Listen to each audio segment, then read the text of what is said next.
मैं 1960 के दशक में इंग्लैंड के उत्तरी हिस्से के एक बड़े शहर में पला बड़ा हूँ। वो जगह रहने के लिए काफ़ी अच्छी थी और मुझे वहाँ रहना बहुत पसंद था। लेकिन जब मैं 16 साल का हुआ तो मेरे माँ बाप ने मुझसे कहा कि अब मुझे किराया देना शुरू करना होगा। खुशकिस्मती से मेरी माँ ने पहले ही मेरे लिए एक नौकरी ढूंढ ली थी। बस दिक्कत ये थी कि वो नौकरी एक स्थानीय हेयर ड्रेसर की दुकान पर थी, लेकिन वो मेरे लिए एक परेशानी थी। मेरी उम्र के बाकी लड़कों ने मेरे बारे में तरह तरह की अफवाहें फैलानी शुरू कर दी।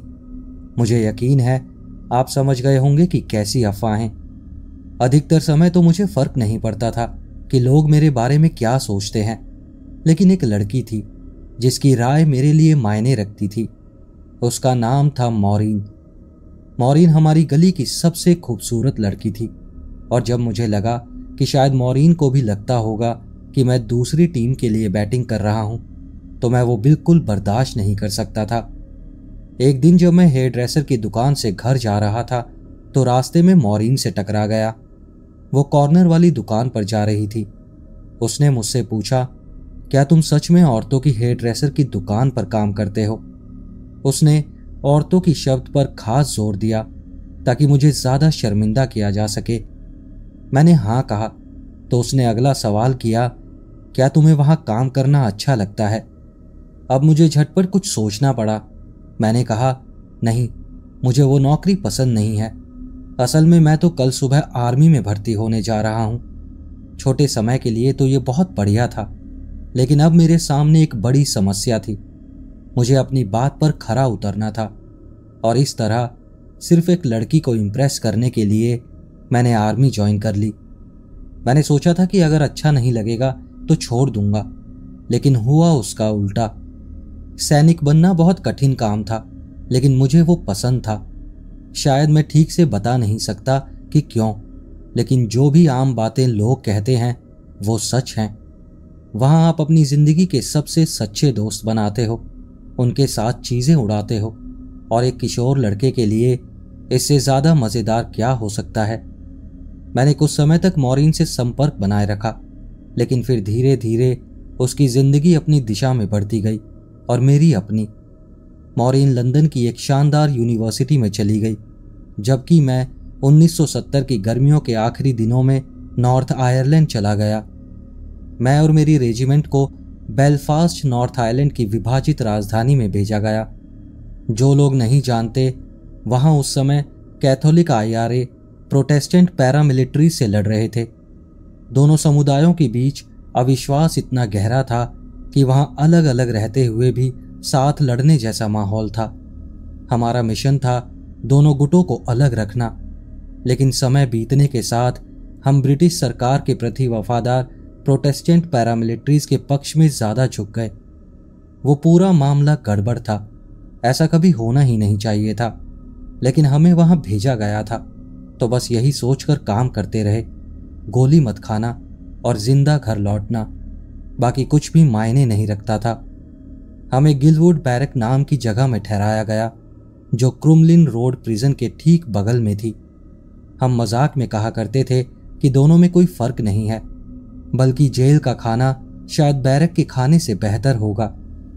वहां करने के लिए कुछ ज्यादा था भी नहीं। अगर तुम्हें टेबल फुटबॉल, पूल या किताबें पसंद हो तो ठीक था, वरना ज्यादातर जवान बेलफास्ट सिटी सेंटर जाने के मौके का इंतजार करते रहते थे, खासकर वीकेंड पर, जब वीकेंड पास मिलते थे।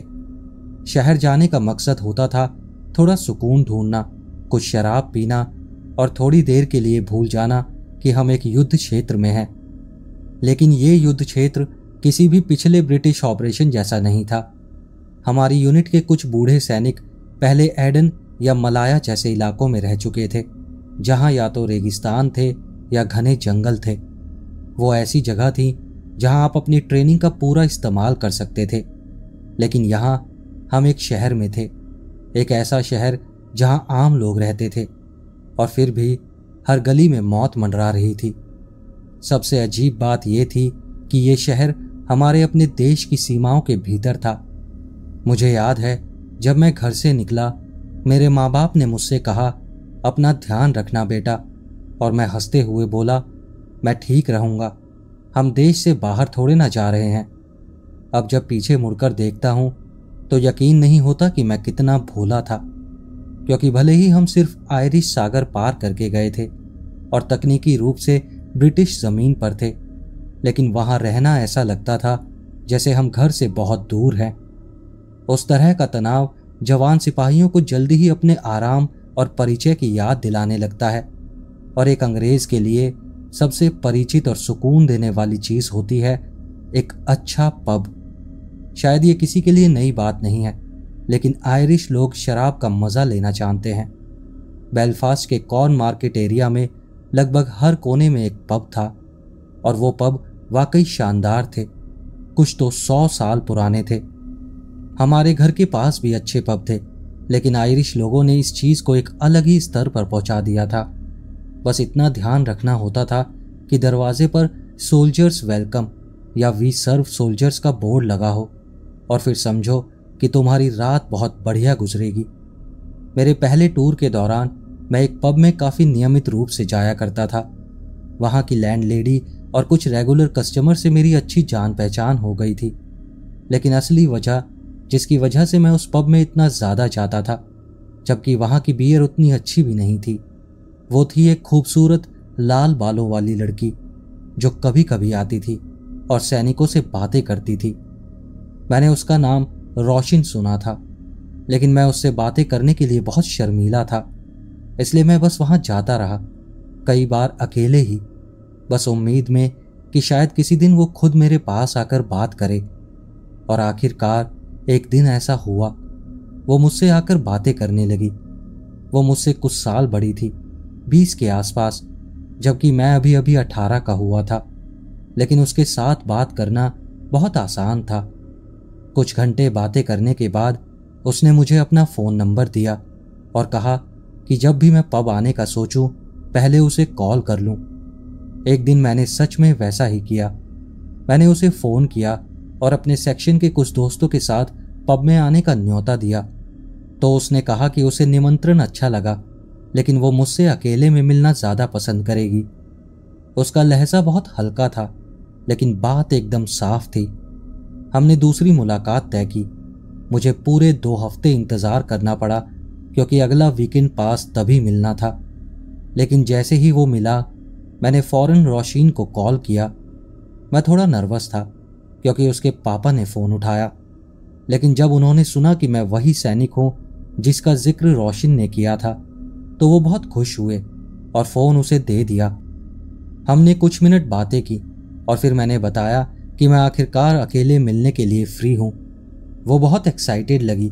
उसकी आवाज़ में वो जोश था जो किसी को भी खुश कर दे।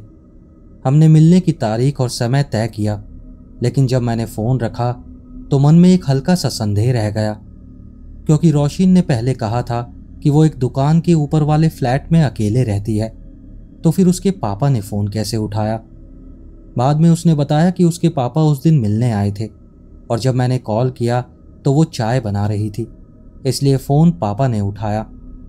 उसकी वो बात मुझे सही लगी, और सच कहूँ तो मुझे ज़्यादा फ़र्क भी नहीं पड़ा, क्योंकि मैं उससे मिलने के लिए इतना एक्साइटेड था कि बाकी सब बातें बेकार लग रही थी। मैंने किसी को नहीं बताया कि मैं उससे मिलने जा रहा हूँ। मैं नहीं चाहता था कि कोई मेरा चांस खराब करे। और हाँ, अब पीछे मुड़कर देखता हूँ तो समझ आता है, मैं प्यार के चक्कर में अक्सर बेवकूफ़ी भरे फैसले ले लेता था। फिर वो शाम आई जिस दिन मैं उससे मिलने गया। हम मिले, बातें की, बहुत अच्छा वक्त गुजरा, और जब रात के करीब 9 बज गए तो मैंने कहा, मैं तुम्हें घर छोड़ देता हूँ। वो बोली कि उसका फ्लैट तो बस कोने के पीछे ही है, तो ज़्यादा दूर नहीं है। लेकिन जैसे ही हम वहाँ पहुँचे, उसने पूछा, क्या तुम अंदर आना चाहोगे? 1-2 ड्रिंक और ले लेते हैं। मेरे लिए तो जैसे सारी खुशियाँ एक साथ आ गईं। मैंने इससे पहले कभी इतना उत्साहित महसूस नहीं किया था। मैंने बाहर से भले शांति बनाए रखी, पर अंदर से मैं बहुत खुश था। हम ऊपर गए, कुछ और ड्रिंक्स ली, फिर माहौल थोड़ा नर्म हुआ, और जब सही पल लगा तो मैंने उसे पहली बार किस करने की कोशिश की। मैं आपको सब डिटेल्स नहीं बताऊंगा, लेकिन हम उसके बेडरूम में पहुंचे, जहां धीरे धीरे हमारे कपड़े उतरते गए। जब तक उतारने को कुछ नहीं बचा। रोशीन ने कहा मुझे बाथरूम जाना है और वो उठकर चली गई। मैं वहीं बैठा इंतजार करता रहा। कुछ मिनट बाद दरवाजा थोड़ा सा खुला और उसकी आवाज आई, आंखें बंद करो। मेरे चेहरे पर शायद अब तक की सबसे बड़ी मुस्कान थी। मैंने मान लिया कि जब आंखें खोलूंगा तो वो मेरे सामने खड़ी होगी, लेकिन सेकंड्स बीतते गए और कोई आवाज नहीं आई। फिर अचानक मैंने दरवाजा खुलने की आवाज सुनी, पर इस बार जो कदमों की आवाज आई वो भारी थी, बहुत भारी। वो सुनते ही मेरे सीने में एक अजीब सा डर दौड़ गया। मैंने आंखें खोली और सामने जो देखा उससे दिल बैठ गया। वहां 2 आदमी खड़े थे। उनके चेहरे ढके हुए थे और उन्होंने डार्क ग्रीन जैकेट पहनी हुई थी। और इससे पहले कि मैं कुछ समझ पाता, उनमें से एक ने मुझे इतना जोर से मारा कि मैं बिस्तर से नीचे गिर पड़ा। अगले ही पल उन्होंने मेरे सर पर कोई बैग डाल दिया। मैं उसे उतार भी नहीं पाया था कि एक आदमी ने मुझे जमीन पर दबा दिया और दूसरा मेरे सर पर मारने लगा। शायद वो लाते थी या कुछ और, पर हर वार बहुत जोरदार था। फिर मुझे याद है एक ने दूसरे से कहा, अब बस बहुत हुआ, वो बेहोश हो गया है। लेकिन मैं पूरी तरह बेहोश नहीं था। मैं कुछ बातें सुन पा रहा था, लेकिन हिल नहीं पा रहा था। मेरे दिमाग में बस एक ही बात चल रही थी, बस अब खत्म, अब मैं मरने वाला हूं। वो लोग जाहिर तौर पर IRA के थे या फिर कोई और जो हमसे नफरत करते थे, और उन्होंने मुझे पकड़ लिया था, आधा नंगा, नशे में और बिना किसी हथियार के।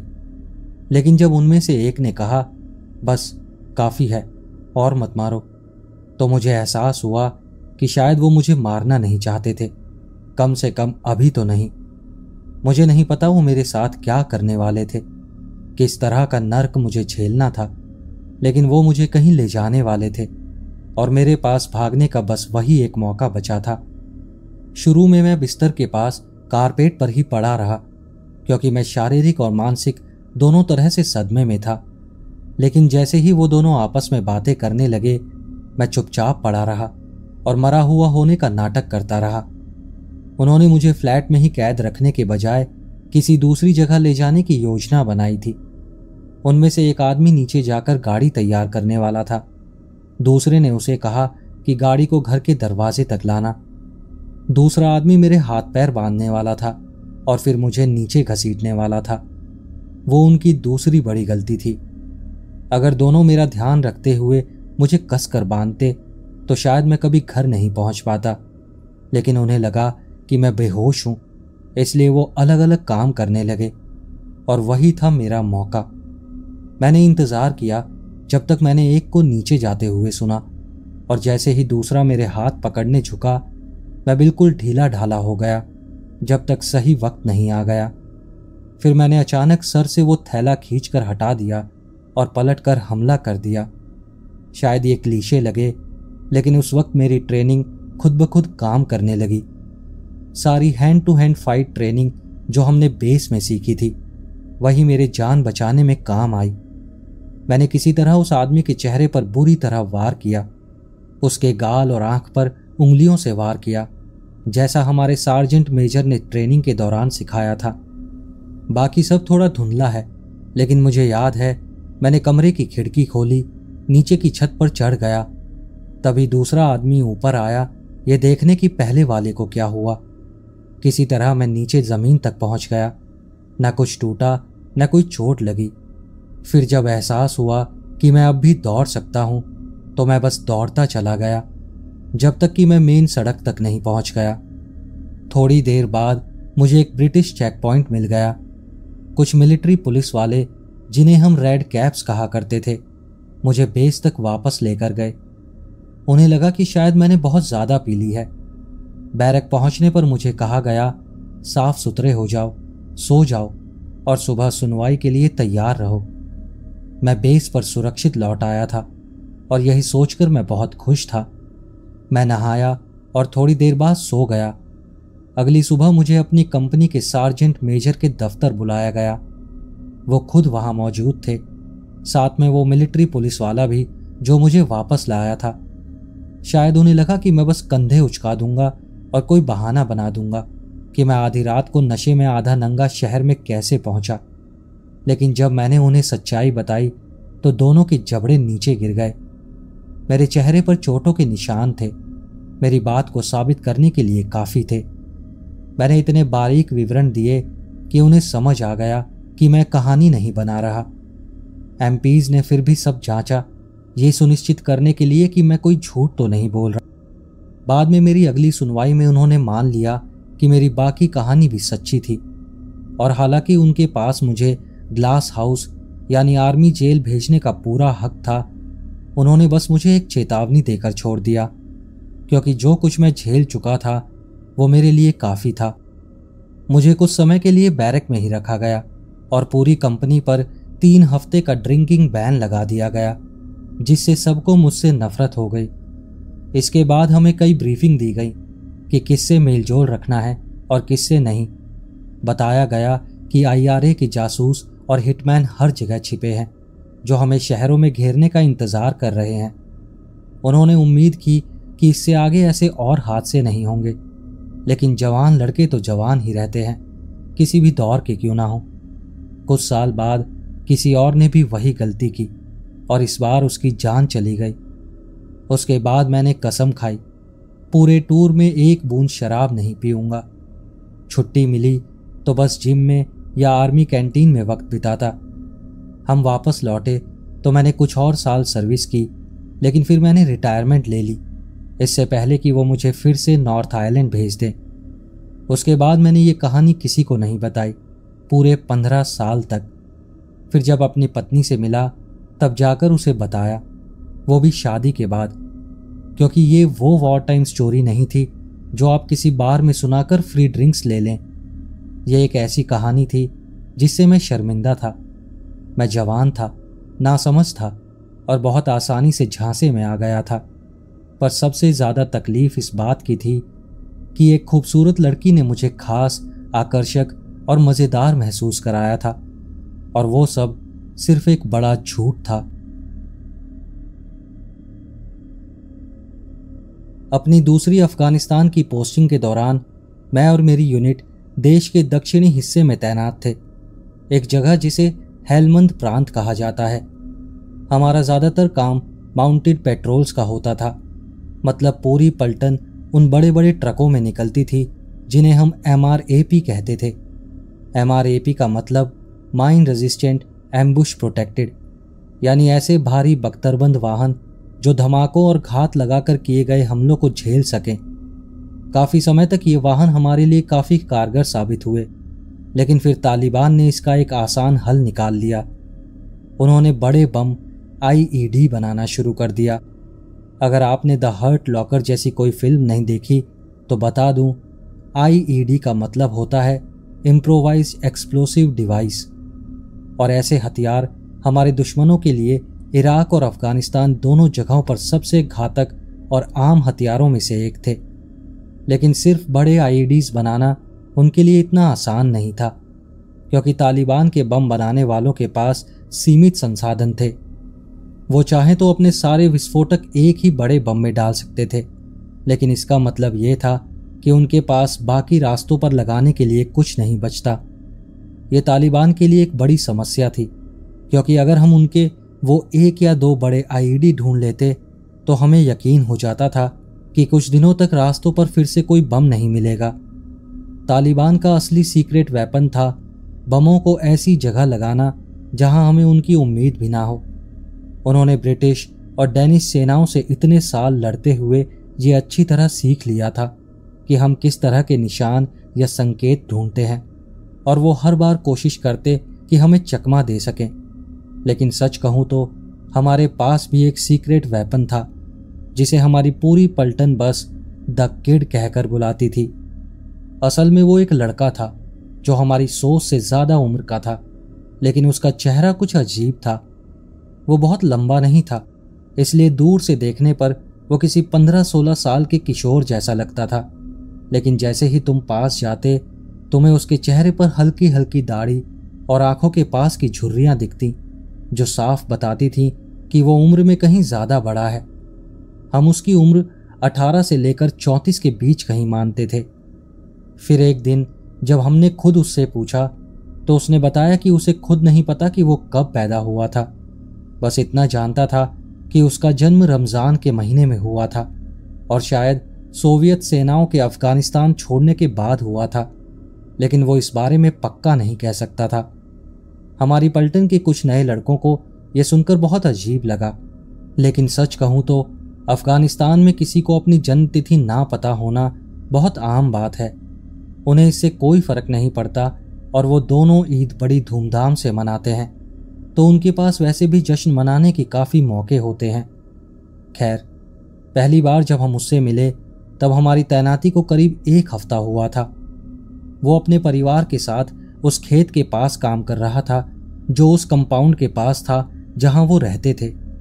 जब हमारा काफिला उस कीचड़ भरे रास्ते पर मुड़ा जो खेतों के बीच से होकर गुजरता था, तो वो हमें घूरता हुआ हमारे ट्रकों की तरफ चलने लगा। मैंने अपने काफिले को रुकने का आदेश दिया क्योंकि मैं चाहता था कि हम खुद जाकर उससे और उसके परिवार से अच्छे से मिलें।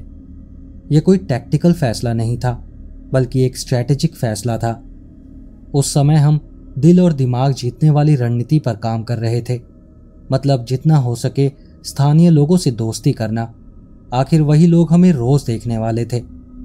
सच कहूं तो मुझे किसी भी रुके हुए काफिले से उतरने में बहुत घबराहट होती थी, क्योंकि ऐसे समय हम पर घात लगाकर हमला किया जा सकता था।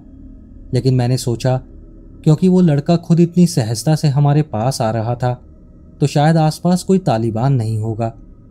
मैं उसके पास गया और मुस्कुराते हुए कहा, सलाम अलैकुम। फिर हमारा ट्रांसलेटर बीच में आया और उसने बात संभाली।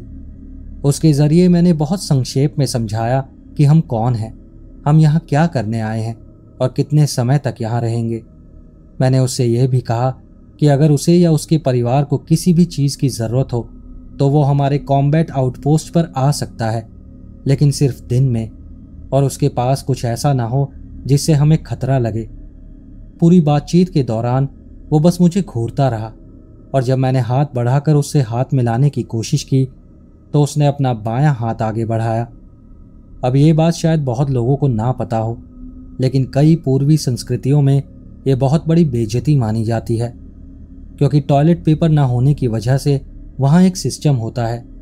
एक हाथ से खाना खाते हैं और दूसरे से साफ करते हैं, यानी सीधा मतलब वो मुझे गंदगी की तरह ट्रीट कर रहा था। मैं इस रिवाज से पहले से वाकिफ था और मैं ऐसा इंसान नहीं जो ऐसी बातों को दिल पर ले ले, तो मैंने बस हल्का सा हंसकर कहा कि कोई बात नहीं, मैं हैंडशेक छोड़ देता हूँ, क्योंकि मुझे ठीक ठीक समझ आ गया था वो क्या जताना चाहता था। जब मेरे जवाब का अनुवाद ट्रांसलेटर ने उसे सुनाया तो उसके चेहरे का हाव भाव बदल गया। ऐसा लगा जैसे वो समझ नहीं पा रहा कि मुझे अपने अपमान पर गुस्सा आया है या मैं बस हैरान हूँ। वो थोड़ा प्रभावित भी लग रहा था, लेकिन थोड़ा डरा हुआ भी कि कहीं मैंने बात दिल पर ना ले ली हो। मैंने उसे शांत किया, कहा कि कोई बात नहीं, सब कुछ ठीक है। फिर मैंने उसे थोड़ा पाउडर वाला गैटोरेट दिया, एक तरह से दोस्ती का इशारा समझ लो। उसे ठीक ठीक पता था कि वो क्या चीज़ है और उसे स्वीकार करते वक्त उसके चेहरे पर हल्की सी मुस्कान आई। उसके बाद हम फिर अपने वाहनों में सवार हुए और पेट्रोल जारी रखा। अगली बार हमने उस लड़के को तब देखा जब हमारे एक सेंट्री ने उसे हमारे कॉम्बैट आउटपोस्ट की ओर आते देखा। उसकी बाहों में एक नन्ही बच्ची थी, शायद 2-3 साल की। ट्रांसलेटर के जरिए हमें पता चला कि उस छोटी लड़की को पेट में दर्द था। हमारे कोरमैन ने थोड़ा गैटोरेड और पिसी हुई दवाई मिलाकर उसे एक घोल पिलाया और थोड़ी देर बाद वो बच्ची ठीक महसूस करने लगी। फिर वो दोनों वापस चले गए। ये छोटी सी घटना हमारे और उस लड़के के परिवार के बीच एक नए रिश्ते की शुरुआत बन गई। करीब 1 हफ्ते के अंदर वो हमारा अपना सीक्रेट वेपन बन गया। हर बार जब हम उसके कंपाउंड के पास से गुजरते तो वो पहले से इंतज़ार करता दिखता। वो शायद आधा मील दूर से ही हमारे इंजनों की आवाज़ सुन लेता था। वो हमारे काफिले के पास दौड़ कर आता, सलाम करता और फिर पश्तो में कुछ कहता, जैसे वज़ीर, कलई का इलाका आज बहुत व्यस्त है, वहाँ मत जाना। हमें जल्दी ही समझ आने लगा कि वो व्यस्त शब्द से क्या कहना चाह रहा है। वो कभी खुलकर नहीं कहता था, लेकिन हम जानते थे कि वो बमों की लोकेशन की बात कर रहा है। लगातार 36 दिन तक हम पर एक भी आईईडी अटैक नहीं हुआ और इससे तालिबान बौखला गया। हम उनकी रेडियो बातचीत सुना करते थे और सच में वो लोग पागल हो रहे थे, जैसे उन्हें लग रहा हो कि शायद कोई ड्रोन उन्हें लगातार देख रहा है। उनकी झुंझुलाहट इतनी बढ़ गई कि उन्होंने अब छोटे हथियारों और आरपीजी से घात लगाकर हमले शुरू कर दिए। लेकिन ऐसे फायर फाइट्स के लिए हम पूरी तरह से तैयार थे और उन 36 दिनों में हमने उन्हें बहुत भारी नुकसान पहुंचाया। लेकिन फिर वो दिन आया। हम अपने काफिले के साथ उस संकरे रास्ते पर मुड़े जो उस लड़के के खेतों से होकर जाता था, और हमने देखा आगे मिट्टी में कुछ अजीब सा पड़ा था। साफ लग रहा था कि वो कोई बाहरी चीज थी, क्योंकि हमारे पेट्रोल रूट पर वैसी चीज सामान्य नहीं थी। नियम के मुताबिक हम ऐसे में उतरकर इलाके में विस्फोटक ढूंढते थे। मैं खुद कभी भी इन पेट्रोल्स पर आगे वाले वाहन में नहीं बैठता था। आईईडी का सबसे बड़ा खतरा उसी वाहन को होता था, इसलिए मैंने आगे वाले एमआरएपी से कहा कि वो बाइनोकुलर से देखे और बताए कि आगे क्या पड़ा है। मुझे आज भी याद है उस लैंस कॉर्पोरल की आवाज़ कितनी घुटी हुई, कितनी थकी हुई थी। वाहन के अंदर की गर्मी, मेरे होठों पर नमक जैसा स्वाद, पसीने की वजह से सूखा हुआ मुंह, वो पूरा पल आज भी मेरे शरीर की याद में दर्ज है। उस कॉर्पोरल ने रेडियो पर बस इतना कहा, इट्स द किड, वो वही लड़का है। पहले तो मुझे लगा शायद उसने मुझे ठीक से नहीं सुना। मैंने साफ कहा था वहां आगे कोई वस्तु पड़ी है। मैं किसी इंसान की बात नहीं कर रहा था। तो मैंने फिर से पूछा, तुम्हारा मतलब क्या है, किसकी बात कर रहे हो?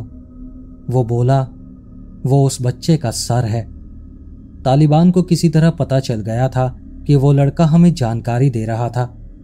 शायद ये बस वक्त की बात थी, क्योंकि उनके पास हर गांव में आंखें और कान होते हैं। लेकिन आज तक मैं ये नहीं समझ पाया उन्हें कैसे पता चला कि वही था। हम कोशिश करते थे कि हर संभव मौके पर स्थानीय लोगों से बात करें, और तैनाती के आखिरी दिनों तक हमारे आसपास के ज़्यादातर गांवों के बुजुर्ग हमसे अच्छे संबंध रखते थे, तो जानकारी देने वाला कोई भी हो सकता था। फिर उन्हें आखिर ये कैसे यकीन हुआ कि वो वही बच्चा है? ये बात मैं आज तक नहीं समझ पाया, और जब भी इसके बारे में सोचता हूँ तो गिल्ट की फीलिंग मुझे अंदर से खाने लगती है। लेकिन शायद ये बात सुनकर मैं आपको बहुत बुरा इंसान लगूं, क्योंकि मुझे उस बच्चे की मौत पर उतना गिल्ट फील नहीं होता जितना इस बात पर होता है कि मैं जानता हूं अगर वो हमें जानकारी ना देता तो मेरी पलटन के दर्जनों सैनिक उस दौरे में मारे जाते। मुझे नफरत है कि मैं ऐसा सोचता हूं, लेकिन मैं यही सोचता हूं। मेरा नाम डेविड है। हाल ही में मैंने एक तरह का व्यक्तिगत प्रोजेक्ट शुरू किया, जिसमें मैंने अपने 75 साल के पिता के साथ कुछ बातचीत रिकॉर्ड की। वो एक काफ़ी गंभीर बीमारी से जूझ रहे हैं, और मुझे पता है कि उनके पास ज़्यादा समय नहीं बचा है। इसलिए मैंने सोचा उनसे बैठकर वो सारे सवाल पूछ लूं जिनके जवाब मांगने की हिम्मत सालों से मेरे पास नहीं थी। हमने बहुत सी अलग अलग चीज़ों पर बात की, लेकिन मुझे लगता है कि जिस विषय को मैं सबसे ज़्यादा खंगालना चाहता था वो था उनका ऑस्ट्रेलियन आर्मी में बिताया हुआ समय। मुझे पता तो था कि उन्होंने अपने जीवन में किसी न किसी तरीके से सेना में सेवा की थी। मेरे माता पिता ने मेरे छोटे होने के दिनों में कभी कभी इसका जिक्र किया था, लेकिन उन्होंने कभी गहराई से इस बारे में बात नहीं की थी। उनके पास कोई मेडल या तस्वीरें भी नहीं थी। मतलब मुझे ये अंदाज़ा तक नहीं था कि उन्होंने कहाँ या कब सेवा की थी। तो बातें करने के दौरान ही मुझे पता चला कि मेरे पिता वियतनाम के एक वेटरन थे। इसी तरह मुझे ये भी पता चला कि उनके घुटनों के दोनों ओर जो वो निशान थे वो कोई स्पोर्ट्स इंजरी के निशान नहीं थे, वो वॉर के घाव थे। उन्होंने इसे इतना छुपा कर रखा था कि मेरी माँ को भी नहीं पता था कि वो वियतनाम वॉर में लड़े थे। उनकी छुट्टी के बाद माँ से उनकी मुलाकात हुई और उन्होंने कभी भी उस युद्ध का जिक्र नहीं किया। इसलिए माँ ने समझा कि शायद वो क्लर्क की नौकरी करके घर पर ही रहे होंगे। हम दोनों में से किसी को भी उनके वहां किए गए काम के बारे में, वो कितने समय तैनात रहे, कुछ भी नहीं पता था।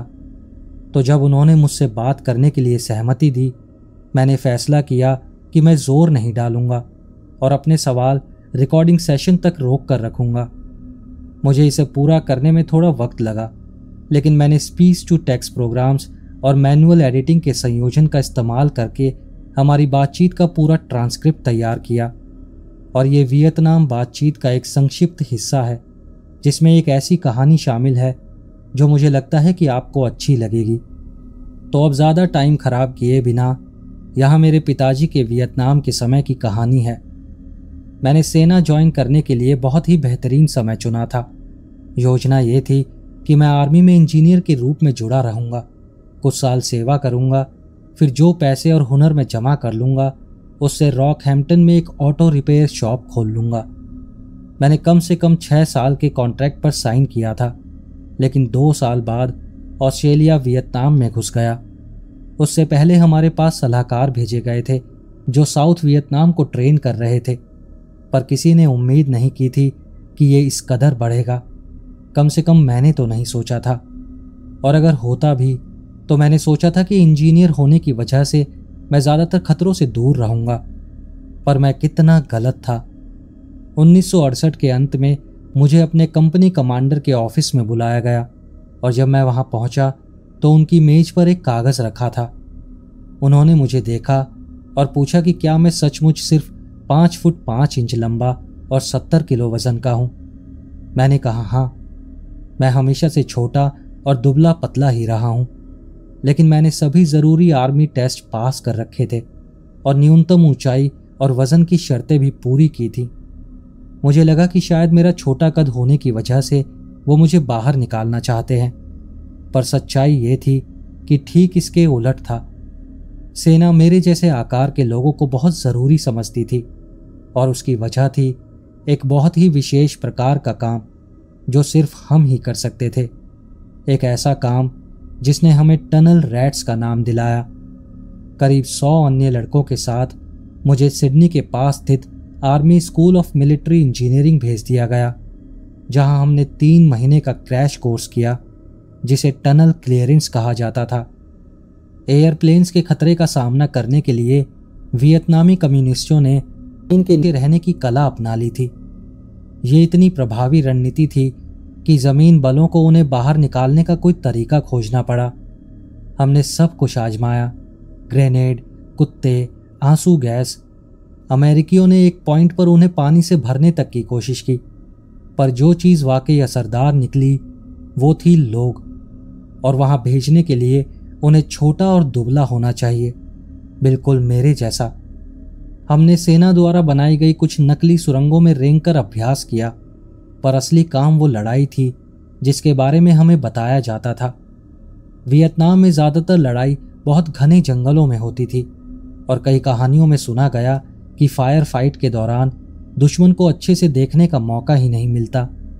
पर हमारे केस में टनल रैट्स के तौर पर हम दुश्मन के बहुत नज़दीक आने वाले थे, इतना नज़दीक कि आप उन्हें छू भी सकते थे।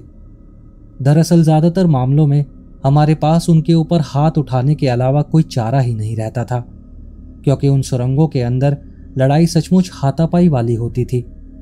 हम हथगोला, टॉर्च और चाकू लेकर सुरंग में उतरते थे।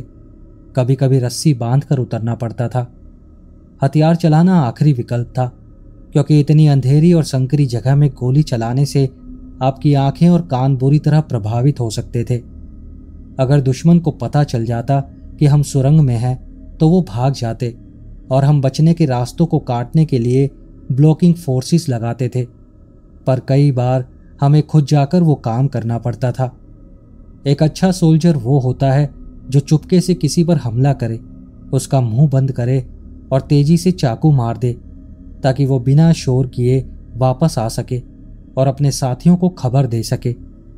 लेकिन कुछ समय बाद दुश्मन समझदार हो गया और उन्होंने हमें बाहर करने की हर तरह की चालें शुरू कर दी। उन्होंने सुरंग की दीवारों में बूबी ट्रैप्स लगाना शुरू कर दिया, यानी तार से जुड़े ग्रेनेड लगाते थे। कुछ सुरंगों में नकली दीवारें या फर्श होते थे, जहां वो लोग छिपकर जबरदस्त हमला करते थे, बांस के भालों को सीधा पेट में घुसा देते थे। एक बार तो एक अमेरिकी टनल रैट ने दावा किया कि उसने एक ऐसा बूबी ट्रैप देखा जिसमें जिंदा सांप भरे हुए थे। दुश्मन ने एक सुरंग के नीचे एक छोटा सा गड्ढा खोदा, उसमें कई जहरीले पिट वाइपर्स डाल दिए थे और वहां चूहे या चूहों के मल भी थे, जो इस बात का सबूत थे कि दुश्मन उन्हें पाल पोस कर रखता था ताकि वो चूहे खाकर जिंदा रहें। हमने सुना कि एक टनल रैट को मारने पर दुश्मन के सोल्जर को बड़ी इनाम राशि मिलती थी। वो कोई ऐसी नौकरी नहीं थी जिसे किसी भी साधारण सैनिक को सिखाया जा सके। सेना के पास छोटे और दुबले जवानों की सीमित आपूर्ति थी और जैसे जैसे हम लोग खोते गए उस काम पर दबाव और बढ़ता गया। हमें नुकसान उठाने में भी एक बड़ी समस्या का सामना करना पड़ा। लगभग 90% मौकों पर अगर दुश्मन टनल रैट पर हावी हो जाते थे तो वो मारे जाते थे, पर हम लाशें वहीं नहीं छोड़ सकते थे, हमें उन्हें निकालना पड़ता था। ठीक यही बात घायल होने पर भी लागू होती थी। हमें किसी और आदमी को भेजकर उसे बाहर खींचना पड़ता था। ये जाहिर तौर पर बहुत खतरनाक था क्योंकि दुश्मन जाल और घात लगाने में माहिर थे। इसलिए एक आदमी को बचाने की कोशिश में 2 या 3 और टनल रैट मारे जाते थे या घायल हो जाते थे, और इसी तरह मेरी वापसी की टिकट कट गई। यह कहानी का वो हिस्सा है जिसने मुझे घर वापस भेज दिया। जून 1969 की बात है और मेरा साथी शार्की, जो एक टनल रैट था, हमें हमारे बेस से हेलीकॉप्टर द्वारा एक जगह भेजा गया जिसका नाम था काऊ चाई। वहां हमें रॉयल ऑस्ट्रेलियन रेजिमेंट के 5वीं बटालियन से जुड़ना था, एक मिशन के लिए जिसका नाम रखा गया था ऑपरेशन एसो। इस मिशन का मकसद था काउचाई इलाके में माइन डिस्पोजल और टनल क्लियरेंस, यानी बारूदी सुरंगों और भूमिगत सुरंगों को साफ करना। पूरा मिशन लगभग 1 महीने चलने वाला था। हम 2-2 लोगों की टीमों में बारी बारी से शिफ्ट में काम करते थे और उस दिन हमारी टीम की बारी थी। जैसे ही हम लैंड हुए, एक इन्फेंट्री सार्जेंट दौड़कर हेलीकॉप्टर तक आया और उसने बताया कि हमें तुरंत एक टनल सिस्टम में जाना है, लैंडिंग जोन से लगभग 2 किलोमीटर दूर। वो लोग हफ्तों से उस टनल नेटवर्क को मैप कर रहे थे, हर छोटे छोटे प्रवेश द्वार को खोज रहे थे। वो सब ढूंढना आसान नहीं था। वो सुरंगें बहुत छोटी थी, लकड़ी के पैनल से ढकी हुई थी और मिट्टी में इतने अच्छे से छिपी थी कि नजर ही नहीं आती थी।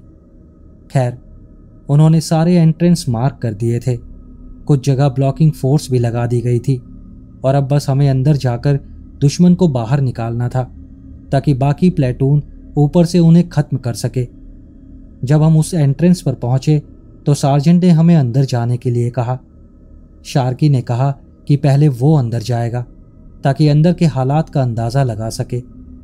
उसने अपनी कलाई में रस्सी बांधी, उसी हाथ में जिसमें उसकी पिस्तौल थी, और बोला कि मैं कुछ मिनट में लौट कर आता हूं। लेकिन कुछ मिनट बीत गए और शार्की का कोई अता पता नहीं था।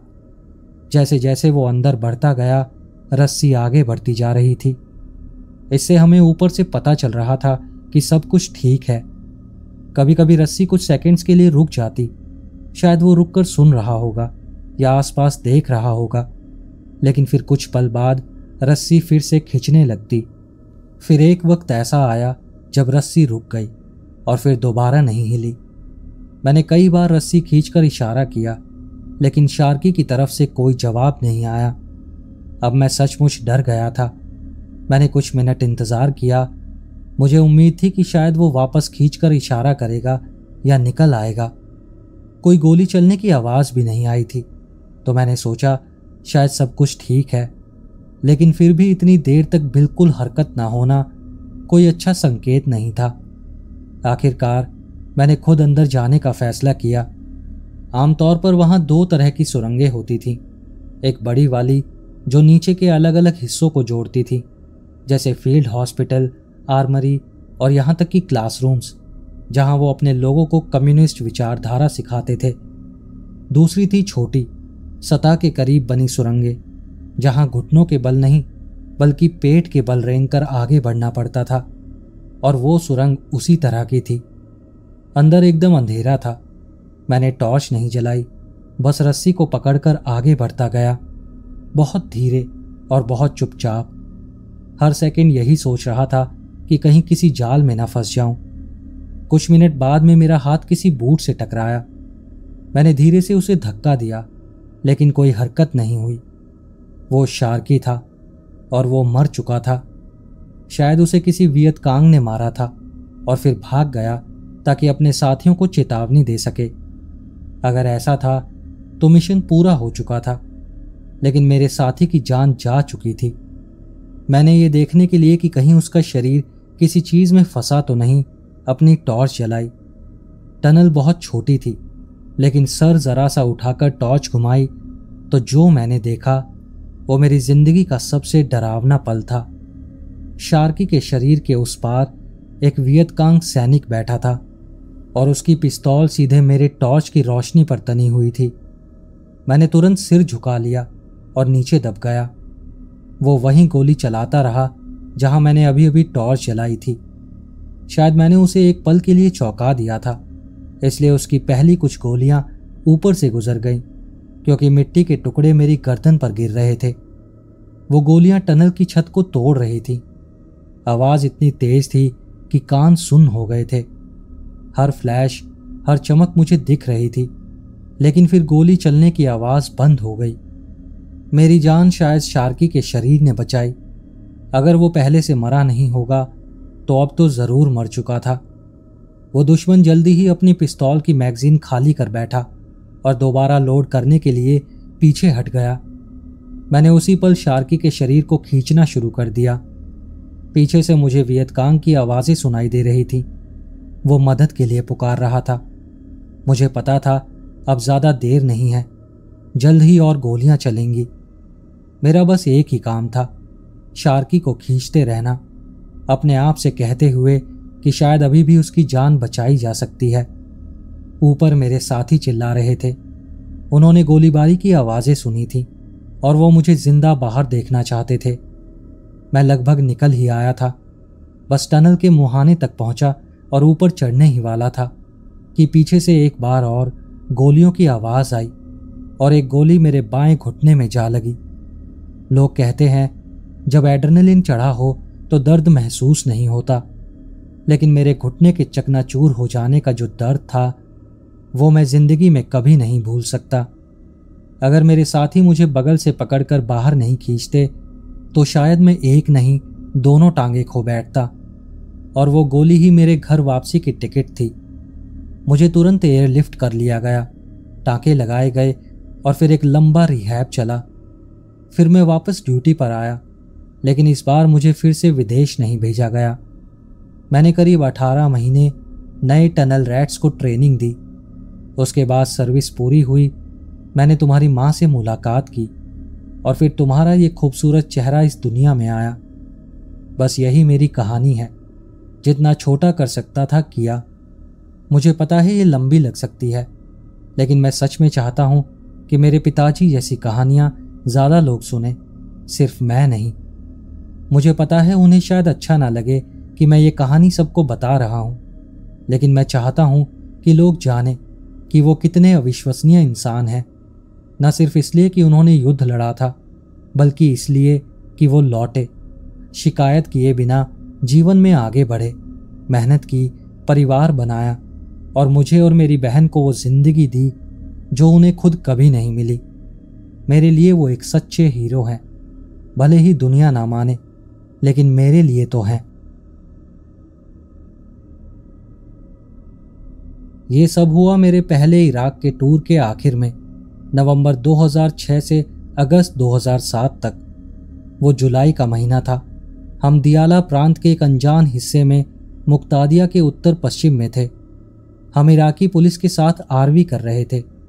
हमारी पलटन के ज़्यादातर लोग आसपास के इलाके में अपनी M1151 पर बैठे हुए थे और कुछ नहीं कर रहे थे। थोड़ी दूरी से हमें छोटे हथियारों की कुछ गोलियां चलने की आवाज़ें सुनाई दी। हमारे सेकंड लेफ्टिनेंट ने कहा उन्हें जाकर देखना चाहिए कि क्या हो रहा है। मैं था स्पार्टन 2 की दूसरी स्क्वाड का ड्राइवर। हम ज़्यादातर मिशंस में लीड लेते थे। हमारी पलटन वैसे भी अंडरमैन थी। 3 या 4 स्क्वाड्स की जगह सिर्फ 2 थे। हम 2 इराकी आर्मी ट्रकों और 2 इराकी पुलिस ट्रकों के साथ उस दिशा में निकले जहां से गोली चलने की आवाज़ आई थी। मुख्य गांव के बाहर कुछ इमारतें थीं, जैसे किसी छोटे से गांव का हिस्सा हो। वहां एक कीचड़ और कंकड़ वाली सड़क थी, लगभग आधा मील लंबी। बाईं तरफ एक ड्रेनेज डिच और दाईं तरफ एक नहर थी। यहीं से हमारी लीडरशिप ने गलती पर गलती की। सबसे पहले एयर ड्रोन रिकॉन को बुलाया गया था जो रास्ते में था, लेकिन हमने इंतज़ार नहीं किया और खुद ही आगे बढ़ गए। दूसरी बात, ऐसे कंकड़ वाले रास्तों से हमेशा बचा जाता है क्योंकि वहां आईईडीज आसानी से छिपाए जा सकते हैं। तीसरी गलती, वहां एक सेकेंडरी रोड मौजूद थी, लेकिन साफ दिख रहा था कि जानबूझकर ब्लॉक की गई है, जिससे यह मुख्य सड़क और भी संदिग्ध और खतरनाक लग रही थी। और आखिरी बात, जब हम आगे बढ़ने लगे तो इराकी पुलिस एस्कॉर्ट ने साफ कहा कि हम अलकायदा के ठिकाने की तरफ जा रहे हैं। उन्होंने हमारा कॉन्वॉय छोड़ दिया और वापस मुड़ गए, लेकिन हमारे लेफ्टिनेंट ने उनकी बात को पूरी तरह नज़रअंदाज कर दिया। सबसे आगे इराकी आर्मी की गाड़ी थी, फिर मेरा ट्रक, फिर एक और इराकी ट्रक, और बाकी के 7 अमेरिकी ट्रक पीछे पीछे चल रहे थे। लगभग आधे रास्ते पर लीड ट्रक अचानक रुक गया। रेडियो पर कुछ नहीं कहा गया। हमें समझ नहीं आ रहा था कि वो क्यों रुका। मैंने थोड़ा साइड लिया तो देखा सड़क के बीच एक गहरी खाई थी जो आगे बढ़ने के लिए काफ़ी खतरनाक लग रही थी। मेरे स्क्वाड लीडर नीचे उतरे और आगे वाले इराकियों से बात करने गए, लेकिन वो तुरंत ही भागकर वापस अंदर आ गए और उसी पल हम पर फायरिंग शुरू हो गई। वो चिल्लाए, गोली चल रही है।